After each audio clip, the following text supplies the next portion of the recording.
El análisis internacional con nuestros analistas locales esta noche respecto de la situación que ha dejado y cómo se visualiza.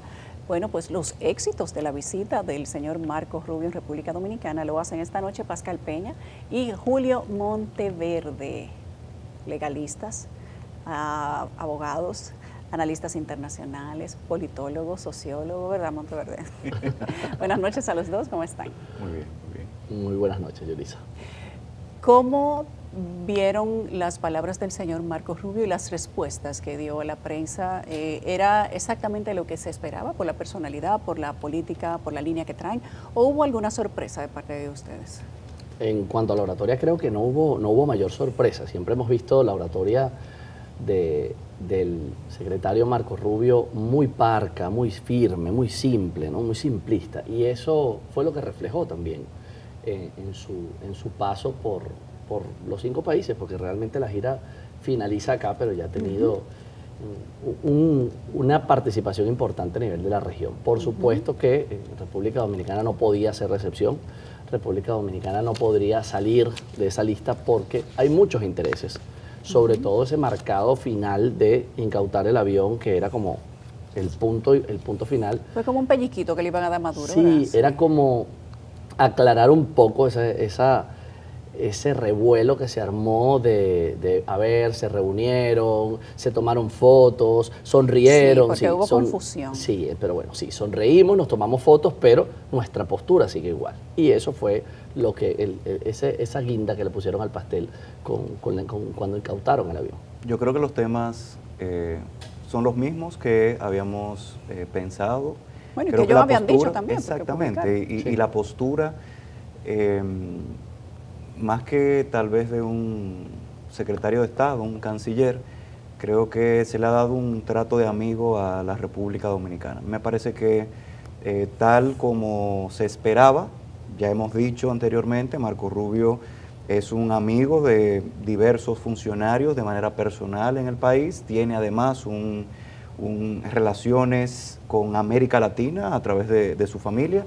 Trump también tiene intereses en la República Dominicana y el trato me parece que ha sido un trato especial y hasta podríamos distinguir ese trato de los demás otros, de los 4 países sí, que visitó. Ha estado más relajado en República Dominicana que en los otros países, pero ciertamente no había mucha cosa con qué hacer conflicto. República Dominicana no tiene nada que negociar con Estados Unidos, más que tratar bien a Marcos Rubio y el financiamiento, darle un buen café. El financiamiento, y creo que tal vez el tema más delicado era el tema haitiano, justamente Sí. el lograr la colaboración o mantener la colaboración. Él hizo en su alocución referencia al porcentaje, o mejor dicho, a la cantidad de millones de dólares que ha aportado a la misión.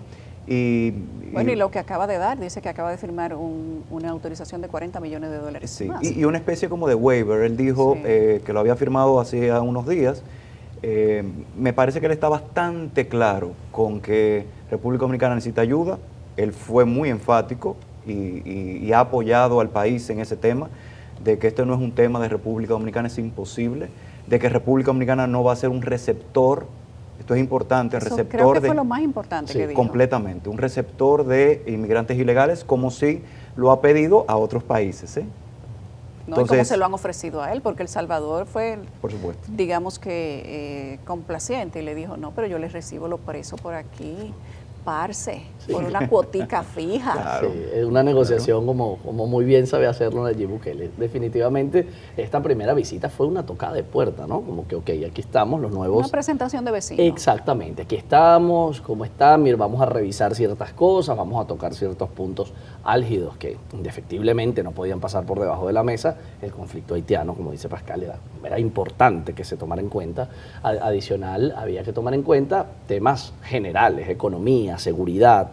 Era importante que se tomaran en cuenta, y en esta primera pasada de revista pudimos ver lo que se esperaba. No hubo ninguna sorpresa relevante. Y como tú dices, no había ningún conflicto que dirimir, porque siempre República Dominicana ha sido socio comercial, ha sido amigo, ha sido compañero de los Estados Unidos. Me gustó la respuesta que dio el ex senador Marcos Rubio, ahora canciller, a Nelson Rodríguez, a Huichi Lora, Nelson Rodríguez le preguntó Sí, de al lo final. de las Américas y él le tiró la bola al presidente Abinader, el que invita a quien él quiera, ese es su país. Fue una excelente respuesta. Auchi Lora le respondió de las tierras raras y fue una respuesta particular. Tiene buen dominio del lenguaje Marcos Rubio porque él dijo, bueno, pero si se van a explotar las tierras raras en República Dominicana, si se van a extraer, entiendo que se debe de hacer con un socio comercial de mucho tiempo, con el que está más cerca de ti, no con uno con el que tú no tienes relación desde hace mucho y que además vive a cientos de miles de kilómetros por allá. O sea, él como que le quiso Hizo su decir... conexión de una vez. O él sea, dijo que, mira, dígame usted que le conviene, sí, ¿verdad? exacto. Así como que tienes que ver hacia dónde vas a mirar con esta Ajá. nueva incursión, claro. O sea, que averigüe por dónde va su pregunta, que Sí. eso está medio claro, ¿verdad? Lo interesante ahí es considerar República Dominicana, yo pensé que eran 200 millones de toneladas, pero el presidente dijo hoy que eran 100. Recordemos que es por la parte de Sierra de Bauruco, Sí, la zona Nales, sur. por ahí. Pero algo interesante y me parece hasta contradictorio es lo siguiente, que China tiene casi el 85% de explotación de extracción en temas de tierras raras, pero casi el 60% de las tierras raras de Estados Unidos se trabajan en China. Sí. Esto es interesante, porque esto quiere decir que evidentemente con este discurso de Marco Rubio, lo que vamos a estar viendo es que tal vez se va a desarrollar una industria todavía más especializada en esta parte del mundo y que Estados Unidos tal vez va a lograr ese control. Primero retomar tal vez, dejar por supuesto de que se trabaje esta materia prima en China y bueno, vamos a ver si República Dominicana puede convertirse en un socio comercial en esa materia. ¿Podríamos decir que ha sido el mismo Estados Unidos el que ha colaborado en gran medida en hacer de China un operador manufacturador tan grande como lo es hoy? Uy, y quizás hoy quiera revertir los efectos de lo que ha hecho en el pasado, porque prácticamente todas las fábricas grandes salieron de Estados Unidos y se fueron a China o se fueron a cualquier otro país de Asia, pero se fueron para Sí, Asia. muchas de las condiciones que estableció Estados Unidos estos últimos años trajeron como consecuencia que esas empresas empezaran a ver a otros sitios. ¿Y qué fue el gran movimiento de China? Decir, ok, entonces vamos a nosotros a flexibilizar esas condiciones, vamos nosotros a flexibilizar los impuestos, vamos a flexibilizar muchas cosas que hacen que... No, y que- además, que mire, el el tema público de mire las hacia allá. patentes. Sí. China fue sumamente flexible con el tema de los precios en el área de la manufactura y la instalación de las plantas. Le daba todas las facilidades, pero además te pongo todo el personal que tú quieras, colaboro económicamente con todo lo que tú quieras, pero a tantos años los registros de todos esos dibujitos que tú haces que nosotros te vamos a fabricar se quedan se aquí. queda aquí. Mira, y el resultado es, y tal vez lo veo y lo complemento con lo que estás diciendo, parte tal vez de lo que ha estado sucediendo ahora es eso que comentas.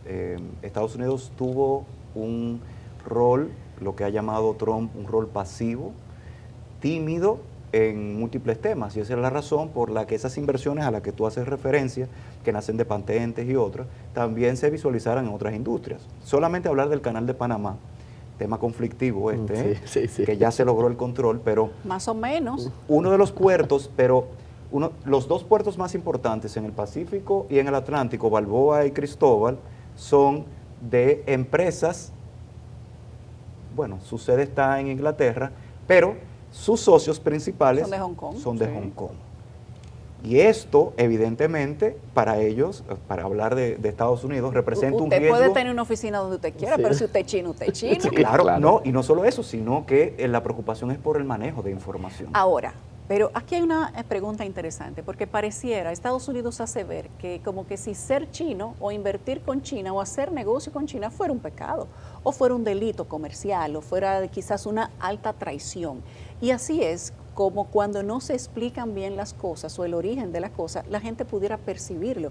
Y Estados Unidos no tiene una guerra exactamente con China, simplemente No, quizás que ellos digamos son que como unos amigos y rivales, ¿no? Ellos son socios comerciales, ellos tienen mucho comercio. son como dos vecinos de una misma vecindad y que a veces se quieren y a veces no. se pelean, amigos y rivales, definitivamente. Sin embargo, Trump fue muy claro en su discurso de investidura cuando dice, yo voy a recuperar Y cuando hablamos de recuperar, hablo de recuperar territorio comercial, yo hablo de recuperar mercado, y eso lo va a lograr con muchísimas políticas que si tienen que tocar a China, por supuesto que no se van a medir con eso, porque es importante que él cumpla esa, que vuelva a activar, porque si tuvo un rol pasivo, como dice Pascal, estos últimos años, ahora él necesita y desea tener un rol activo, ¿Pero que va pasó? a ganar territorio. ¿Qué pasó en esos últimos 30 años? Que Estados Unidos durmió un poco en sus laureles, se mudó como para Belén con los pastores y permitió, quizás en la comodidad de lo más barato, de lo más rápido, de la mano de obra, sin tener que luchar con lo que tengo internamente, permitió pasivamente que China, bueno, se desarrollara a lo que es. Y también ahí hay que introducir el plan de nación que hizo el presidente Chiang Kai-shek hace 100 años, que fue un plan de un centenario. No como aquí, y bueno, en eso se tomaron las medidas también de lo del partido único, la sucesión de los presidentes y cómo se autorizaba y se organizaba un país que era un caos total hace 40 años. Sin embargo, hoy compite por la posición de la primera nación económica del mundo. Mira, y si me pones a hablar de esto, para mí son temas apasionantes.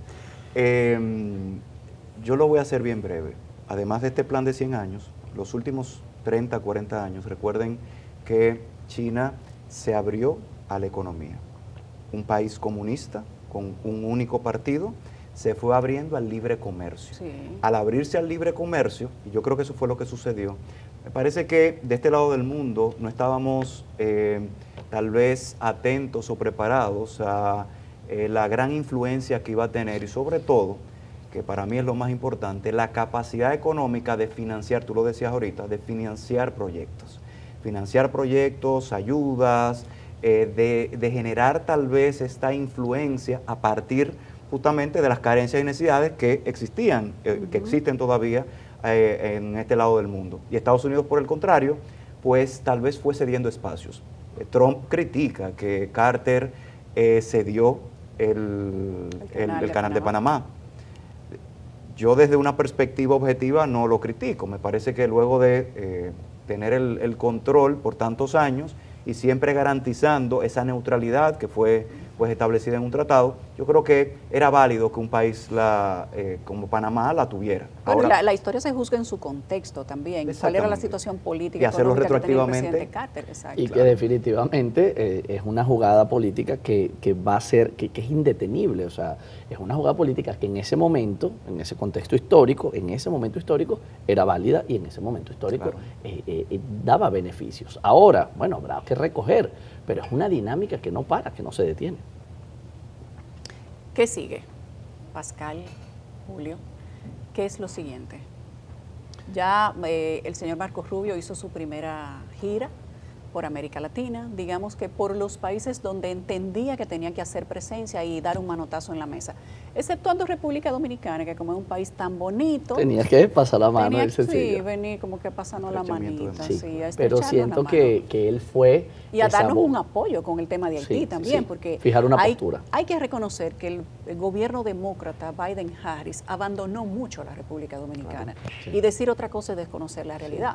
No nombró un embajador y no es cierto que en 4 años no se lo aprobó el Senado. A Donald Trump se lo acaban de aprobar en una semana. Por supuesto. Entonces, quizás ahí nombró un embajador en China, inclusive semanas antes de irse, y no consiguió que se lo nombraran para República Dominicana. Mucho de apretar, es mucho de apretar la tuerca, ¿no? Mucho y respondiendo a tu pregunta, lo que sigue es, indefectiblemente, esta visita fue para bajar líneas de conducta, ¿no? Para bajar líneas de comportamiento que tienen que seguir los países muy a puerta cerrada, más allá de lo que se dice por fuera.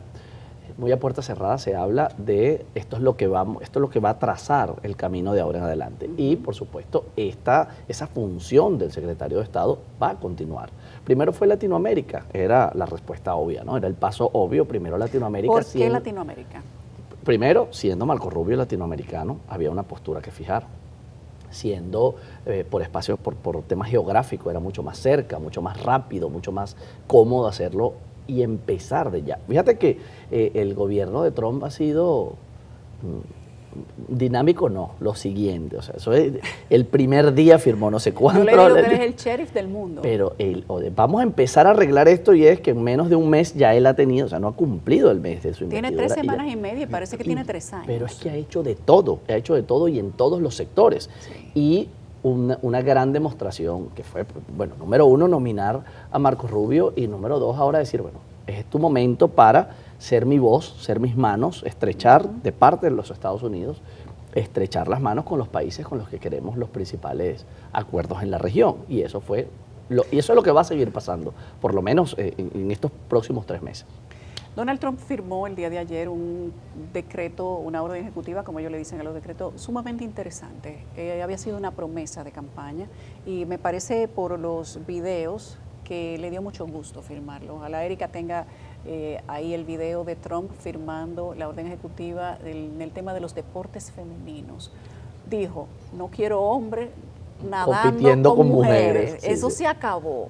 Las niñas son niñas y las niñas hay que respetarlas. Y en los deportes de mujeres no puede haber un hombre compitiendo. Siempre les gana porque evidentemente no está compitiendo en su peso. Claro. Eso lo ha celebrado Estados Unidos casi completo.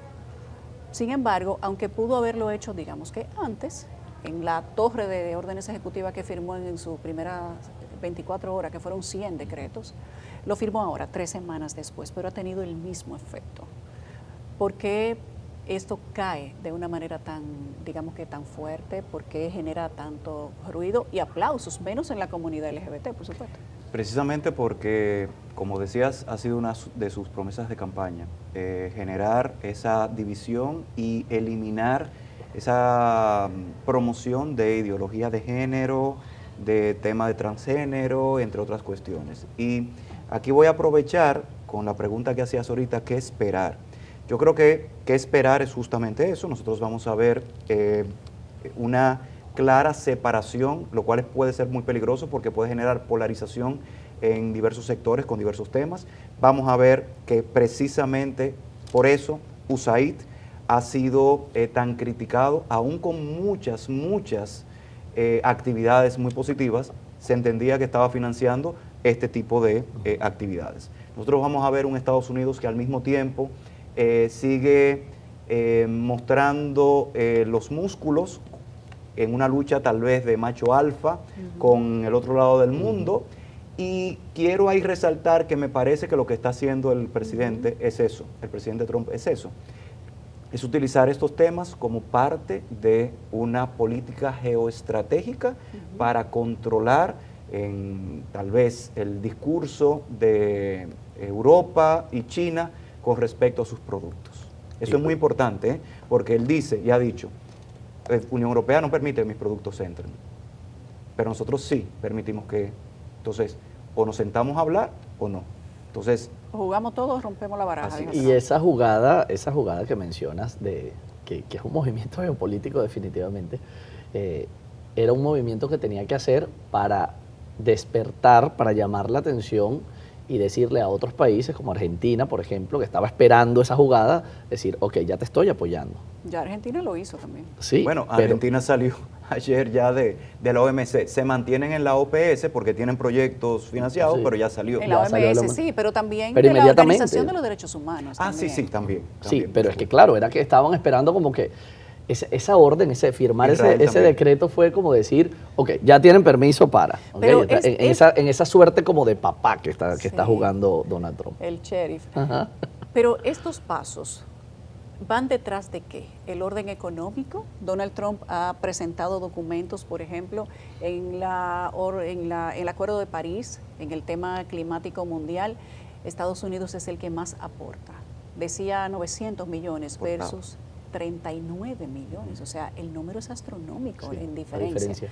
Y dice Estados Unidos, pero los chinos, que son los que más polución emiten, eso pagan 39 millones. Yo creo que él es muy coloquial también con lo que dice y eso genera un poco más de controversia, pero de 900 millones a 39 millones, como que cuando uno ve la cifra uno dice, bueno, pues tal vez tenía razón. Sí. Pero es que parten unos cálculos del PIB de cada estado.